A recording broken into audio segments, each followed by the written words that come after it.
As Richard was saying, I'm a patent agent at Borden Lander Gervais here in Ottawa. When I was in grad school a few years ago, the only thing I knew about intellectual property was that Einstein had been a patent examiner and that Coca-Cola was a trademark. So hopefully by the end of this talk, you will know more than I did back then. So there are different types of intellectual properties. I've listed most of them here. We have trademarks, copyrights, trade secrets, domain names, industrial designs, and patents. I'll be giving you, a short summary on most of these, and I'll spend most of my time talking about patents, which I think is more relevant to this audience. Now, please interrupt me at any time. I've timed this. We do have time for questions. Patent work has a lot of specialized vocabulary. I might be using it without realizing that no one else will know what it is. So please stop me at any time. So trademarks. I think this is the IP where most people which most people are familiar with. Trademark is essentially a distinctive name or sign or an indicator or a shape that's used by a company, and it indicates that that name has a single origin. For example, we have Coca-Cola, I was saying, or Nike, these type of things. You can have a trademark by virtue of using it, which is a common law mark, or you can also have registered marks. You can apply for a mark at the Intellectual Property Office.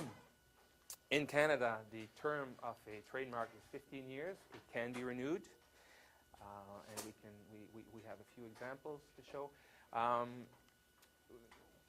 As Richard was saying before at the beginning, I do some work with Cerium. They have a trademark for the name Cerium, and applying for a trademark, you have to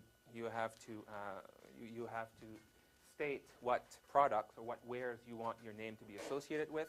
You can also list the services with which you want to be associated. So Cerium here as essentially a trademark for products that include semiconductor, photosensitive devices, et cetera, et cetera, et cetera. They also have services for which trademark is registered. I haven't bothered listing them here. Now, on with copyrights. Now, copyrights are relevant to creative works, so a film, a book, a picture, a photo, and copyrights will give you the rights to reproduce, publish, translate, adapt, et cetera, for what you have copyrighted.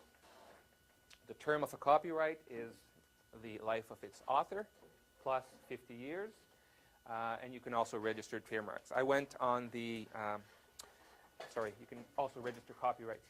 I went on the copyright database in Canada, and I found one that is perhaps relevant to this audience. Somebody here has registered a literary work about how to build a tracking parabolic solar concentrator. So by having the copyright registered, you could stop anybody that's copying this work and publishing it. Trade secrets.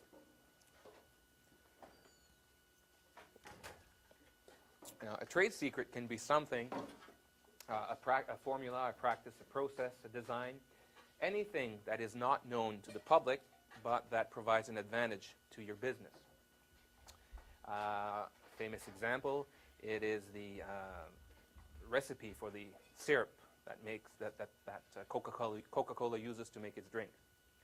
So the officers of that company have to keep it a secret. They cannot disclose it even after their employment. They cannot use it in any way except in relation to the work they're doing.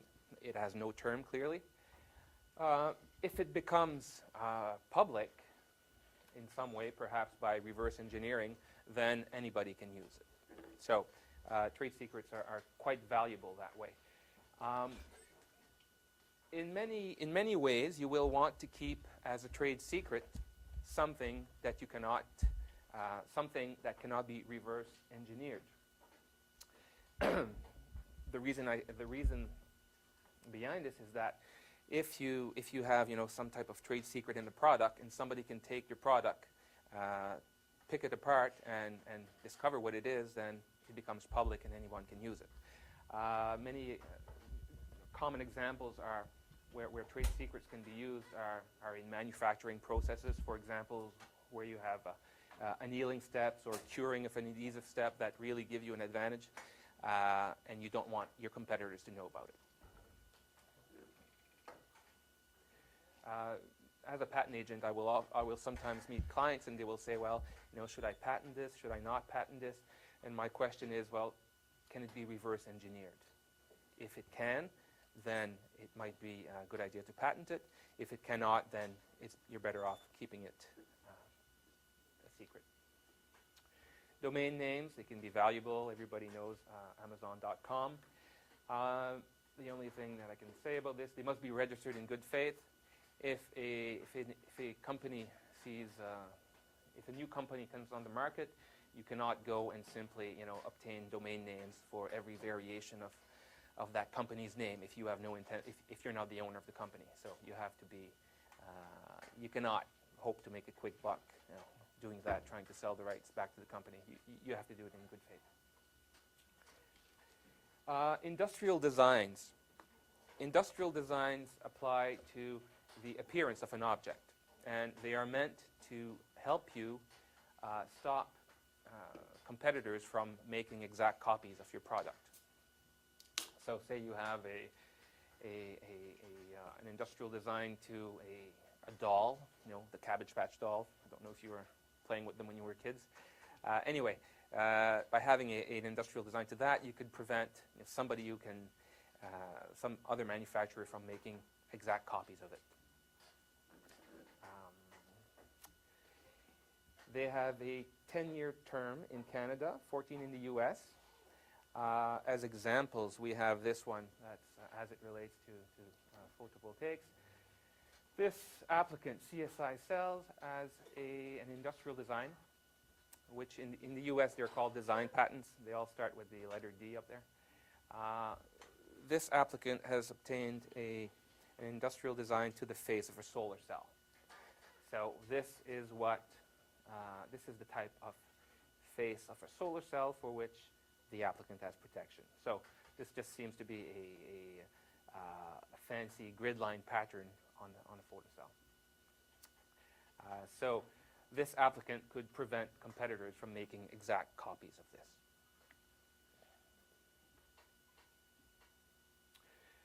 If you have an industrial design, say to a bottle, for example, the Coca-Cola bottle or the Perrier bottle, you can have an industrial design for its normal term, and after that you can apply to have it registered as a trademark, which is kind of interesting. You can kind of go from one type of IP to another.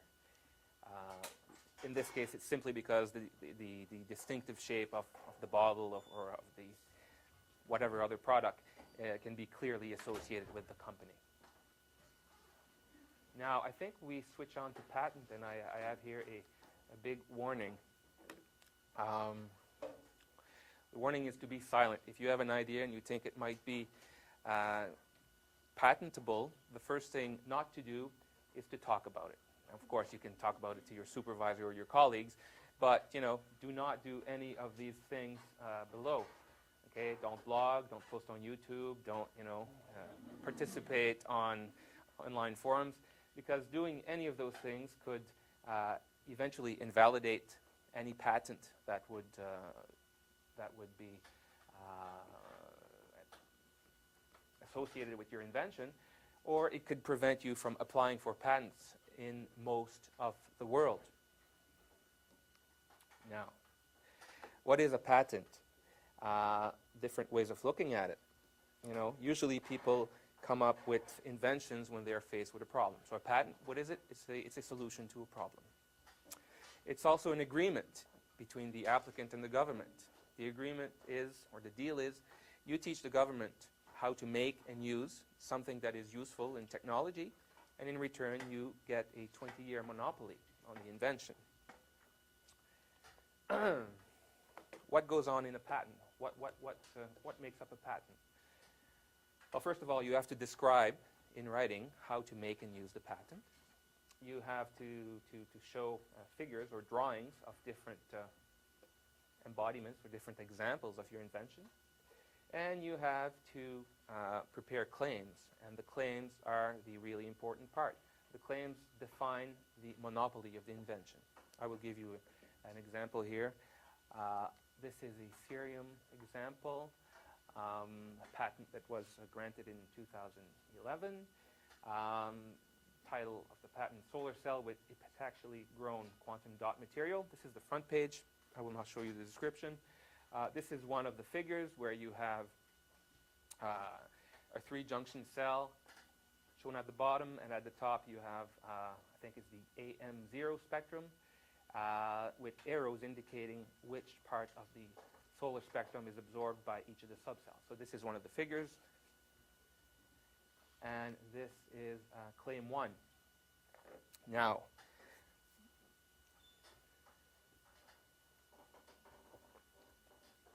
the claims are listed at the end of the patent, and it actually summarizes or defines exactly what you wish to protect. So a claim will include a series of elements, and it will describe the interrelationship between the elements, how they work. So your claim is for something. That something has parts, and the parts go together in a certain way. So this is what a claim is. So in this claim, what do we have? We have an electrically conductive substrate, on top of which is a first subcell, a second subcell, and a third subcell. And all the properties of those first, second, and third subcells are written there. I will not read it out. This is essentially a solar cell claim, so it's a device claim. You can have apparatus claims, system claims, method claims. You can have claims to computer-readable mediums. You can have methods of use claims. There's a whole slew of them. And if you're in the pharmacology or genetics technology, then there's a whole other set of claims that I know nothing about. Okay. What rights do you get with a patent? The only right you get is the right to exclude others from making, using, or selling your claimed invention. So, you get that right for 20 years. So the only thing you can do is to prevent someone from using it. It does not give you the right to practice your invention. So even though you have a patent on something, you may not have the right to make, use, or sell. This is usually a shocker for a lot of people. I can illustrate with an example here. Say you come up with an invention which is that of a four-wheel car with a wheel suspension. Fine. It was never done before. You can get the patent to it. However, there's an existing patent to a car with 4 wheels. So unless you get a license from that existing patent, you cannot go ahead and make your car, your 4-wheel car, with a suspension. So it can be difficult terrain to maneuver in. That is why before you go and apply for patents and enter that those waters, you can get a freedom to operate opinion. You can get a patentability opinion, which essentially identifies it identifies the patents out there that are close to your invention. And by looking at those, analyzing those, you can sort of get an idea of what you may be able to get the patent to, or you can get a pretty good idea if you were to practice your invention, even though it's not patented, if you would be infringing on anything. So it is quite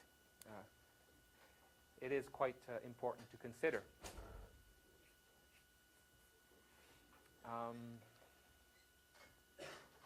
Now, even though you have a patent, you may not be able to practice your invention. However, if you don't have a patent, anyone can copy your invention. Anyone can make, use, or sell it, and you have no recourse against them.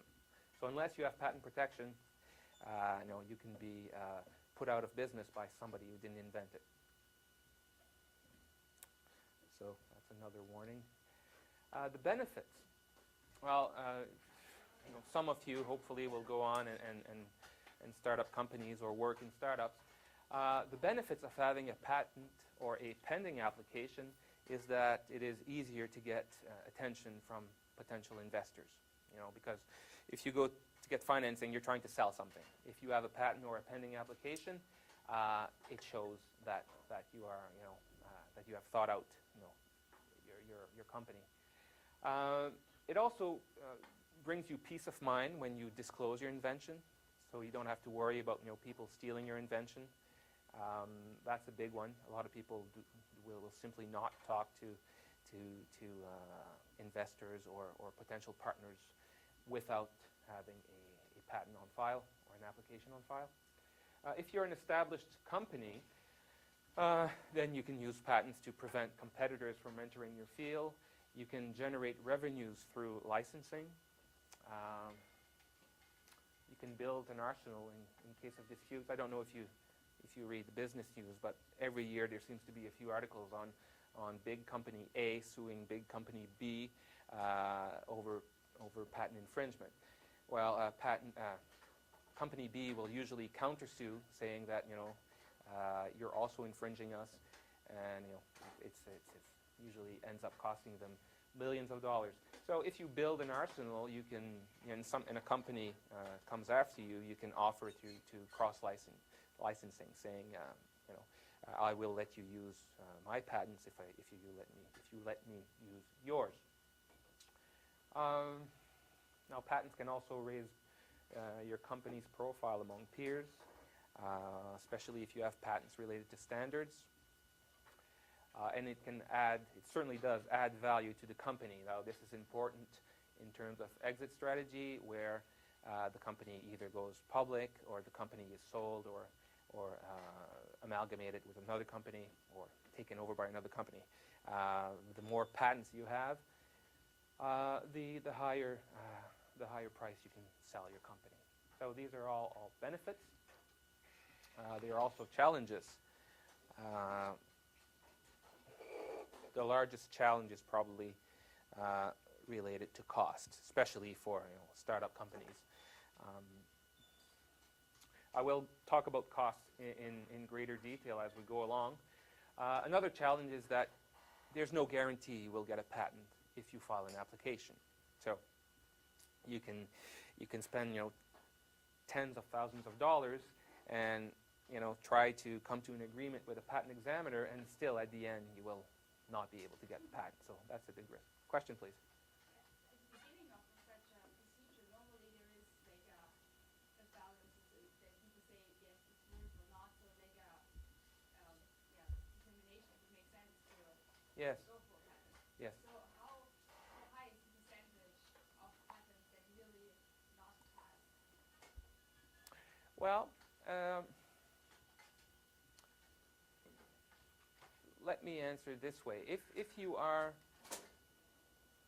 applying for a patent that is to an apparatus of some sort, it can be easy to get a patent. You can simply argue with the examiner, negotiate the extent of your patent in terms of scope. You can say, well, listen, I will reduce my claim. I will reduce the claim of what I want to something a bit less, and finally the examiner will say yes. So you'll have a patent, but it may not be a useful patent. It may be protecting something very specific that could be circumvented by a competitor. So, at the beginning, when an inventor comes to see us, if the inventor or if the company is truly an expert in the field, they will know what the competitors are doing. So they will say, yes, my invention is distinguished from the competitors in this way, that way, and the other. It's really good. In some other fields, they will say, well, okay, there's a lot of stuff here. For example, I have a client who came to me with a new platform for scaffolding. Now, platform for scaffolding have been around since at least the Egyptians. So there's a lot of work that's been done in that field. So the likelihood of that client getting very broad claims is very small. You might be able to get a patent but I'm not sure how useful it will be in the end.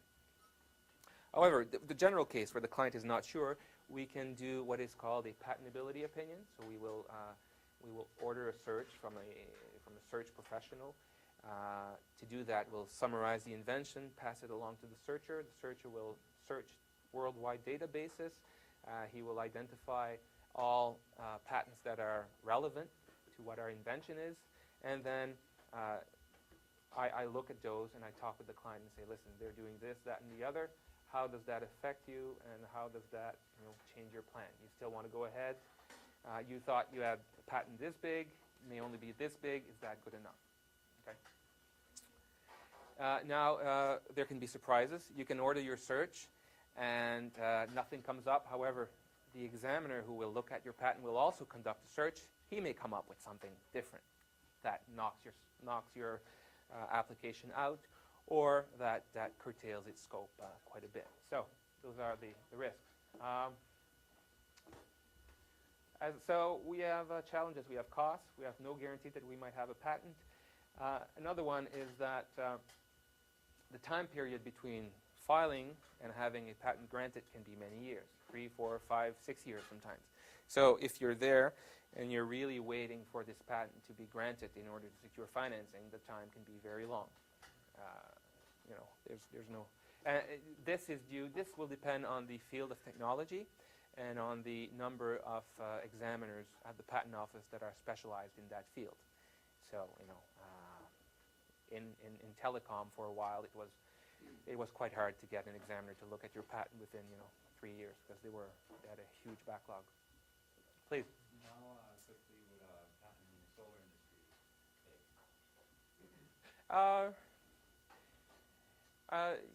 It was very quick for the last few years in the USPTO because they have this green technology pilot program where you would get a reply from the examiner within a few months. They've shut down that program, so I think it'll be at least 18 months to 3 years before you get a first examiner's report on your application. Yeah. Another challenge is that the patentee is the one who must enforce the patent. There's no patent police. It's up to you to see what your competitors are doing and to decide if they are infringing your patent and if you want to sue them. Now, clearly, you have to think about this very hard before you start suing someone. Okay. Now, what are the requirements for a patent? Well, it has to be useful.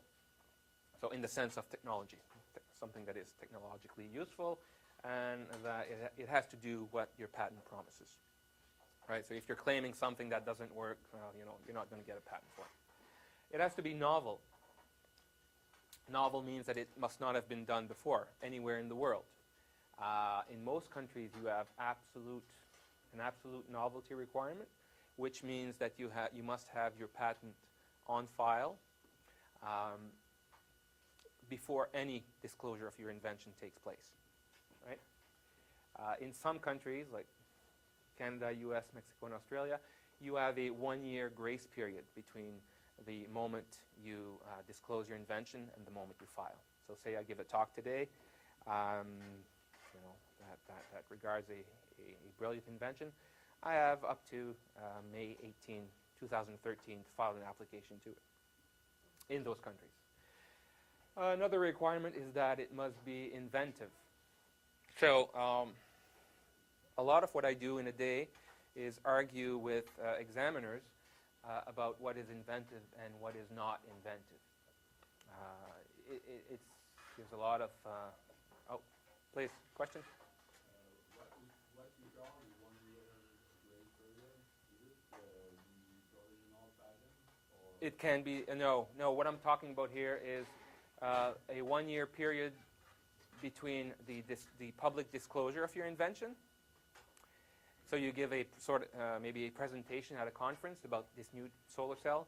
From that moment on, you have 1 year to file a regular application in one or two or four of those countries there. By disclosing your invention publicly before having a patent application on file, you've cut out most of the world. So you can no longer apply for patent protection in those countries, simply because you've disclosed it publicly. Okay? So inventiveness, we could talk about this at length, but we won't because of time. What is next here? This relates to what I was saying to the lady out there when I answered the previous question, is that how do you measure the value of a patent? You can think of a patent as a piece of property. The larger your property is, the more value it has, right? And you know, if we pursue the analogy with a property, by having that property, you can prevent people from, you know, entering your property or traversing your property or using your property. So the larger the scope of your patent, the more value it will have. And a high-valued patent is something that cannot easily be circumvented by a competitor. So you have a patent to something, your competitor would have to, you know, really come up with something that would cost more, take more time, be less performant than your thing. If you've got a patent that commands that, you're in good shape, assuming there's a market for your product here. It's recommended to assess the potential value of a patent prior to filing, and it's also recommended to obtain a patentability opinion.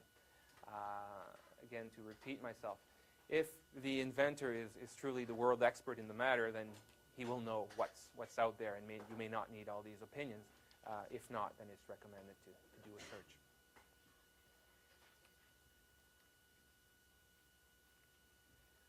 So patent systems vary across different countries.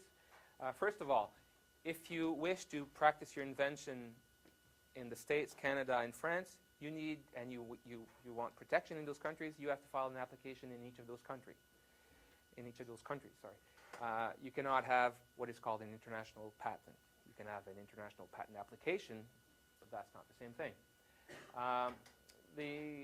The system the patent system in most countries is based on a first-to-file approach, where say inventor A and B each file the same patent application, but on different days. Well, the eventual patent will be granted to the one who filed first. If they file on the same day, they can both get the patent. Otherwise, only the first one will get the patent. In the US, they have a first-to-invent system, but that will be replaced in March of next year with a first-to-file system. So essentially, the first-to-invent, in order to obtain a patent on an application that was filed after another application, you have to be able to show that you were the first to invent. That even though you filed later than the previous applicant, you actually possessed the invention earlier. So it gets complicated. Please. What if you write a textbook on PN junctions? Yes. And do you have to file some sort of protection on that if you have information that you don't want, let's say, another textbook to publish and use, or is that a different thing? Well, you would get a copyright for what you've published. But my question is with copyrights, is it the same as with patents? Is it the first to write, or is it the first to file? I'm not sure. Okay. I'm not sure. I don't know. I can find out. You could email me your question, and I could provide you an answer.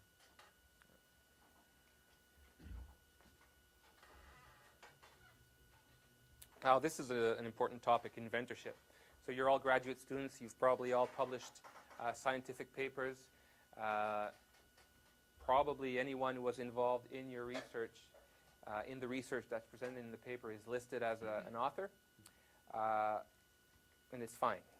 That's the way it works in scientific papers. However, in patents, it is only the people who contribute to the inventive concept that should be listed as inventors.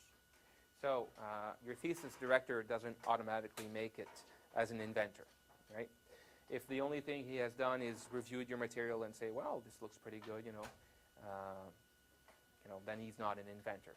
If a technician in the lab, if you're giving your technician in the lab a task of testing out, these samples, and perhaps it's going to take a week, and perhaps he's going to work, late at night, well, still, that does not make him an inventor. Now, it's important because,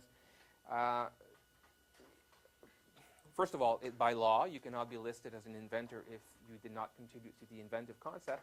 And secondly, it can make for very complicated legal issues, right? Somebody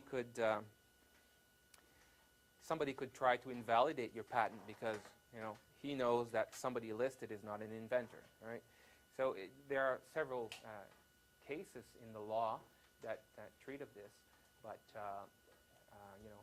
it should be. You should really think about this before listing this. I think you had a question over there. I had a question to the countries. If I invent something here in Canada, Yes. and I think, solar cells, the market in Germany is much bigger, I apply for a patent in Germany. Can I do that? Yes, absolutely. Okay, so this is not a problem. And, It is not a problem. if somebody from a country thinks, this patent is only valid in Germany, I will do the same and put in my claim for Japan. Well, that person will not be able to get a patent for that because that person did not invent it. However, that person could commercialize your idea in another country. Okay. Yeah. Yeah.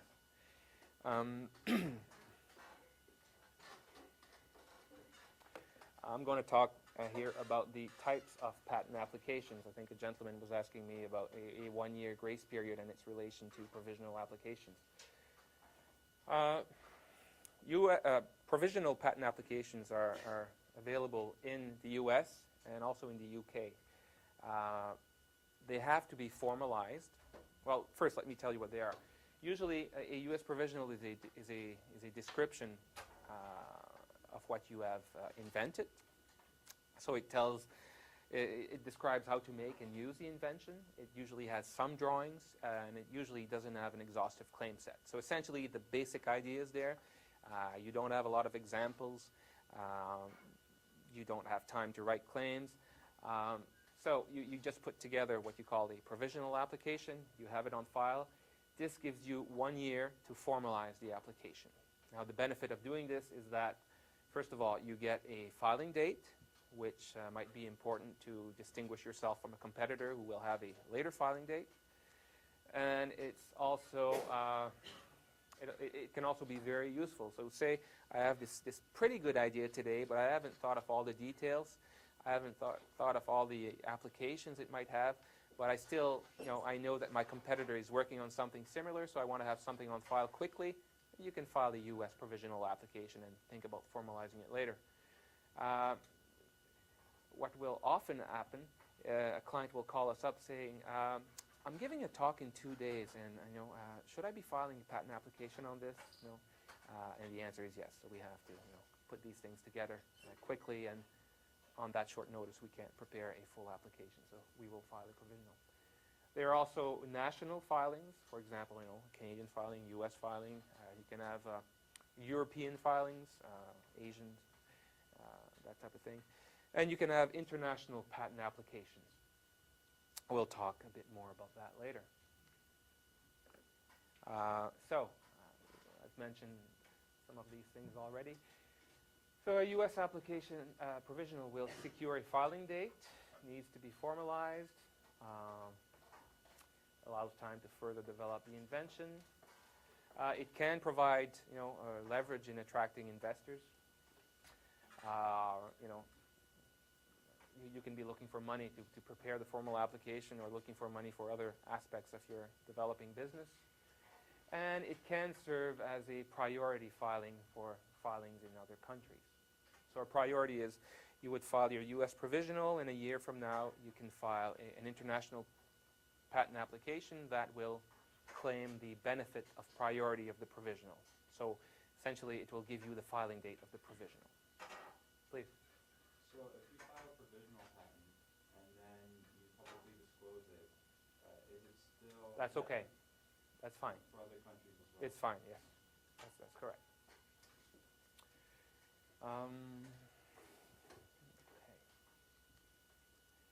Now, provisional applications are never examined. They become public only if formalized. However, they can be risky. For example, I said that you get your priority date, which is the date at filing of the provisional application. However, later on you will be formalizing your application. You will be writing full claims to your invention. If what happens to be in your formal claims wasn't in the provisional application, then the priority date for that claim is the date of filing of the formal application, not that of the provisional. So it can get a little bit tricky, but you get the priority date for what you've invented, for what you had invented at that date, not for what you've invented since. Now, you may find it strange that I've written up there that it's never examined. What will happen in litigation, somebody will attack your patent and will try to find many different ways for invalidating it. One of the ways to do it is to look if there was support in the provisional application. Say, suppose your competitor has a patent filing that was filed after your provisional application, but he doesn't have any earlier priority date. He will try to show that your provisional does not support what you ended up claiming. They will try all sorts of different things too.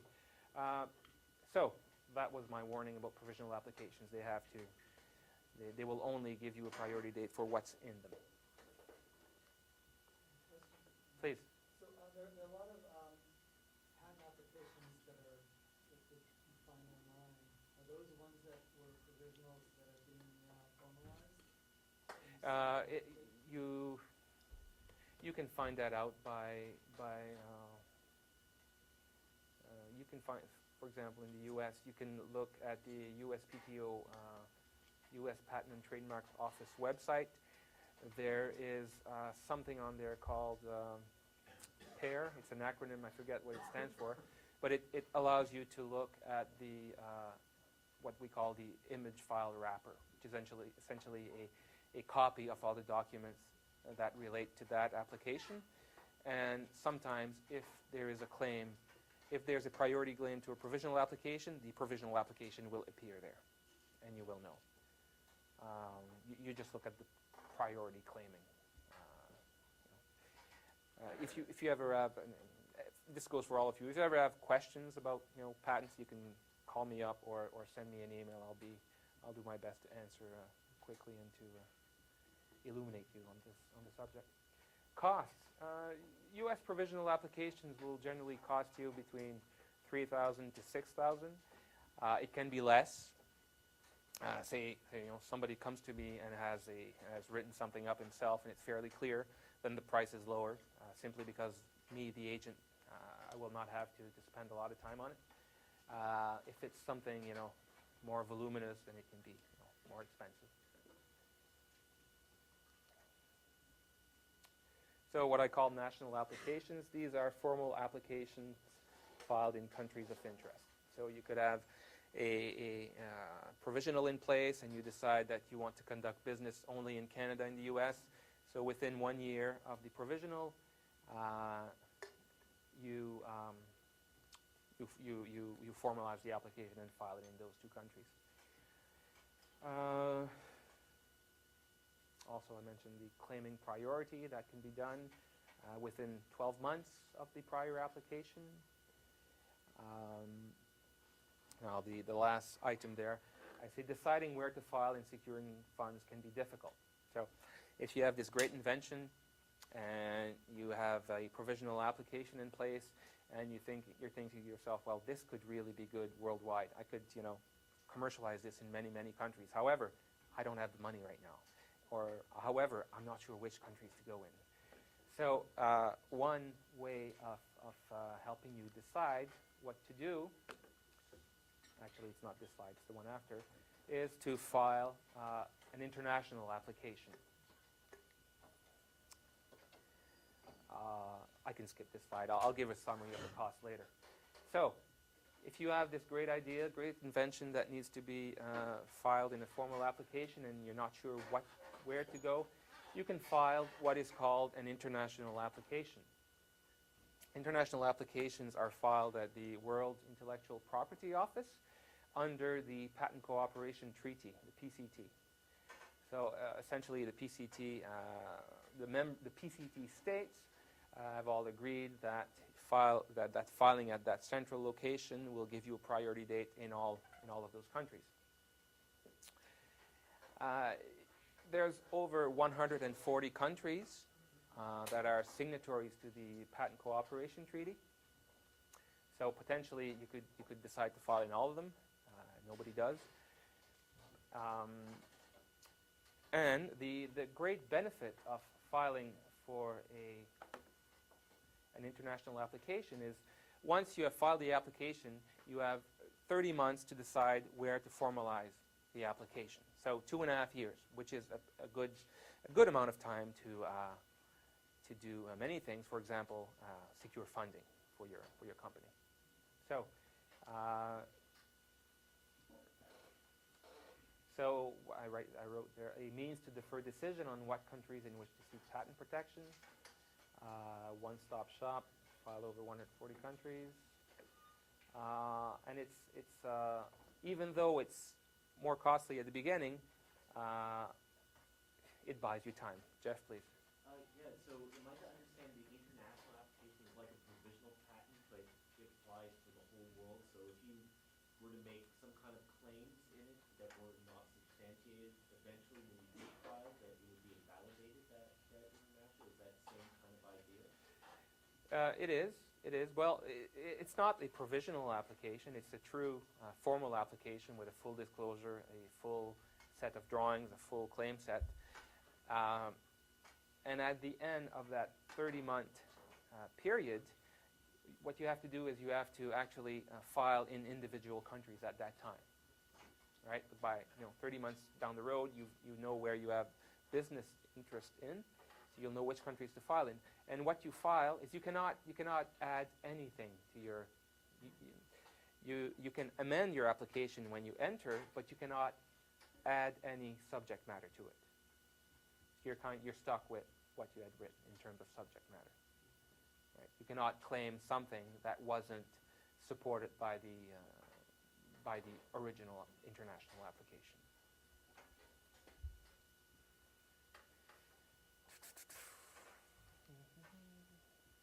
So, no patent issues from an international application.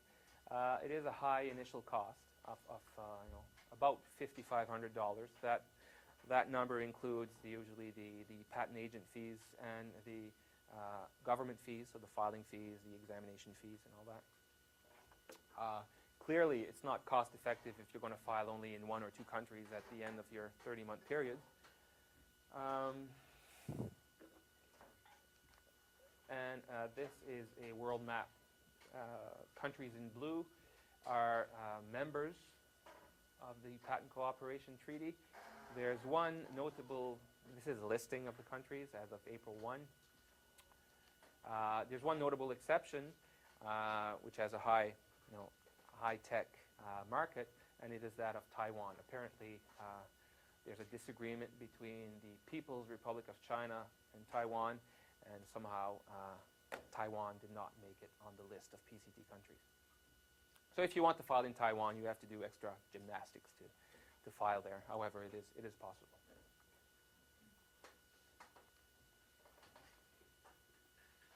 So in international applications, you will have an international phase, which begins when you file the PCT application and which will end 30 months afterwards,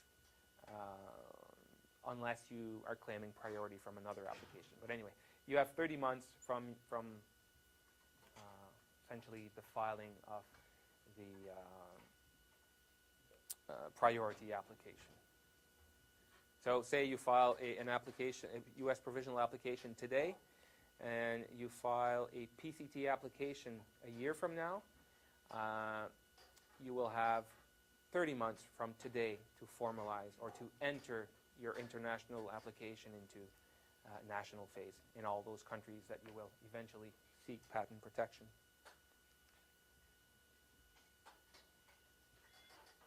Now, the costs can become prohibitive in this case. In many countries, you will need to file translations of your patent application before entering national phase. Some countries have very large filing fees, so it's not uncommon for a company that decides to enter national phase in, say, 8 countries. It's not unusual that they will have to fork out, $50,000 to $80,000, depending on what's required in terms of translations and what's required in terms of filing fees for those countries. Okay. Now, another aspect of patent is that of patent prosecution. So, what you will do, you will file your patent application. An examiner will eventually pick it up, examine it. Based on that, the examiner will conduct a search of prior art, and you will identify what's close to what you have done. And usually, the examiner will look at the references and say, well, your invention is anticipated, and it's obvious, and all your claims are rejected. That is common. That is, it happens in the majority of cases I see. So what that means is that either the examiner did not understand what you're claiming, which is quite possible, or either the examiner has truly found something that is close to what you're doing. So when that happens, you have to either teach the examiner what's going on. You can call them up. The patent agent can call them up and have a conversation about what's been invented here. And you can also amend the claims to ensure that what you are claiming was not, done before. So you can reduce your claim scope. Now, this can happen. This can happen. You can have a few iterations of this process. You can have, many goes at it, and eventually, you can end up having a patent. Okay. Each response to the examiner's report can cost between $1,500 and $3,000 or more. Again, it depends on the amount of work that the agent has to do here. Typically, I see 2,000 or 2,500. Can be a bit more, can be a bit less.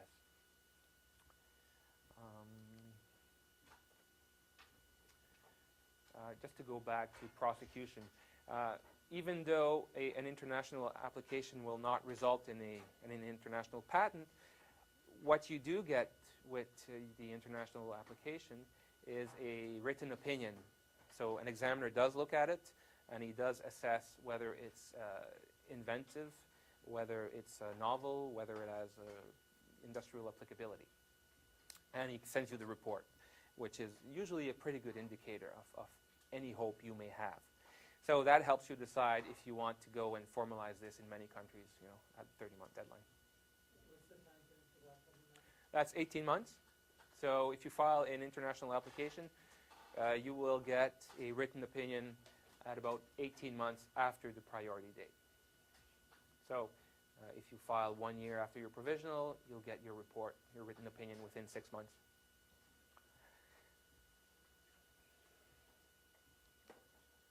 Now, patents and patent applications in most countries have maintenance fees. So you need to pay money to maintain your application or your patent. If you fail to pay those fees, you're essentially given your invention to the public. Your application or your patent becomes part of the public domain. Those fees in Canada can range from $100 to $450 per year. They will increase as the application or patent becomes older. In the U.S., you have to pay fees at 3.5, 7.5, and 11.5 years of age of a patent. Those numbers are written there. And I write here, it's double for large entities. Now, most countries, or some countries, give you a break if you're a small entity. In Canada, a small entity is a company that has 50 or less employees, or a university. In the U.S., a small entity is a company that has 500 employees or less. So you benefit from lower fees if you are a small entity. So all in all, for each patent in your portfolio, it will cost you around $20,000 to $25,000 per patent over the life of the patent. Question, please?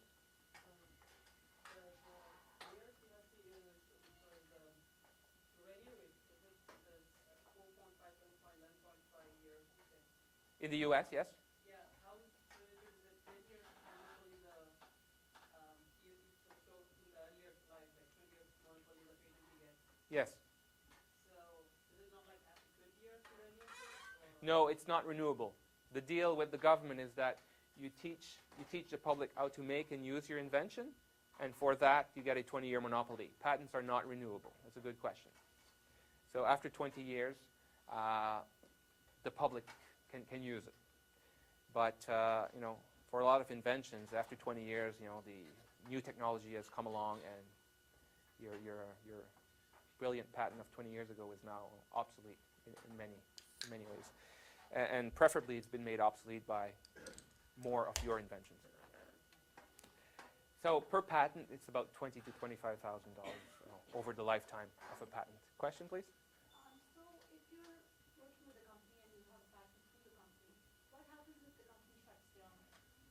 Well, when you work for a company, usually you will sign your employment contract, and it will state that there's a non-disclosure agreement. First of all, you cannot talk about what you're doing, and it will also assign your IP rights automatically to the company.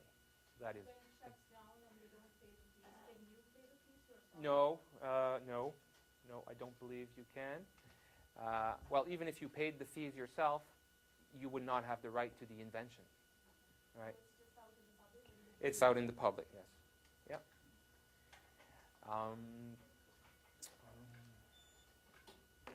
So as a wrap-up, I would ask you to please consider IP at the outset. When we prepare for the patent agent exams, we can look at various questions that were asked in the years before, and they give you crazy scenarios. For example, 3 family members form a business, everything goes well, they have a patent. However, there's no assignment in place, and some years down the road, 2 of them have a fight, and they each decide that they want to practice the invention. One is suing the other, and all that. This is the type of scenario that happens if you don't take care of business at the beginning. Okay, so you need to seek advice from an agent or a business lawyer that will provide you with assignments clearly indicating who owns the IP, or I'm thinking of other crazy scenarios here, and we'll set up how your company function, its structure. What happens to the IP if the company goes bankrupt, and all these things. So these are things that you're not thinking about at the beginning, because you're too busy, coming up with ideas and dreaming about your company. But please consider it right at the outset. Seek assistance, and thank you for your time. And if you have any questions.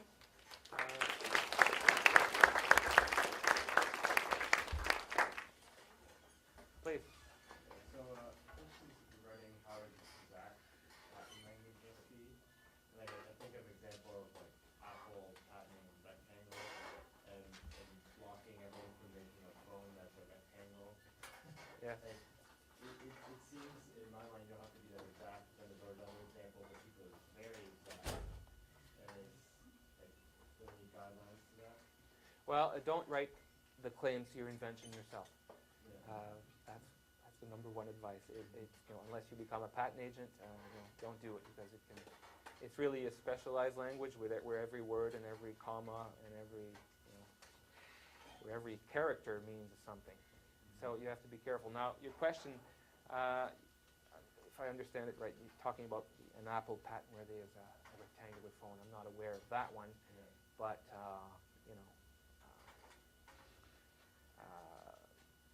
I can't really comment on the claim unless you show it to me. So the second part to that was, does the patent have to be on a looking design? Like, you could have a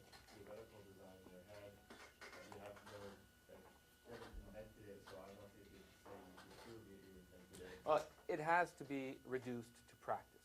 So you've invented something, and you need to know that, okay, I haven't built this yet, I don't have a prototype yet, but I know that it's going to work. Because I have this part, that part, I know they go together this way, I know they interact in a special way that gives you an advantage that wasn't done before. You can know all that. If you have a working model, that's fine too. Now, if you have something and it's saying, well, this is kind of going to work, I think. I still need to figure that part, but I think it's going to work. Then, wait until you've worked it out before filing for an application. Otherwise, you may be spending money for nothing. Would that make a good provisional patent? Like, pretty sure it works, but, or you should Well, really know it works. It depends. If it ends up working like you think, that's fine. If it doesn't, then it doesn't. There was another question back there? This is like post-patenting. How much? What are the privileges that patent have to look into the records of the company for buying this technology? Well, those records are public, so you can access them yourself or go through a patent agent to access them. Most of them are available online. It's mostly a question of knowing where to look, but it's all available. So by negotiating, the agency can ask for what share of money you want. Yes. Or is it like negotiation works, or is it like set lines in patenting? It is pretty much an agreement. You have to come to an agreement. If you have a patent on work that is standardized, so if you have a method of characterizing cells that becomes a standard, then the patentee has to license it to you for reasonably cheaply. So I know there are guidelines there, but otherwise it's just up to you. But if you're going to do that, if you're going to go try to license something from a company, you have to assess what's in the claims of those patents. Right? So you cannot just read the description and say, wow, this looks good. You have to look at what's in the claims, because that is what you'll be licensing, and it may not be what you think. So again, seek assistance for doing that. You'll save money in the end. Maybe one last question? Yes. Yes? If someone patents an idea, and after that he or she publishes it in an article, what about someone else use that for the research purpose? Well, if you end up having a patent, then no one can make, use, or sell what you have claimed, right? If you publish it and somebody wants to, in principle you can stop them, but do you want to do that? I'm not sure.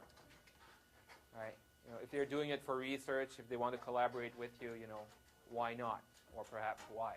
It depends on what you. It depends on the business relationship you have with them. Depends if they are your competitors, and mostly you will not find out what your competitors are doing. If they're prototyping your invention to see how they could improve it, you will not find that out easily. Okay. So any emails or phone calls, I promise to answer. Thank you.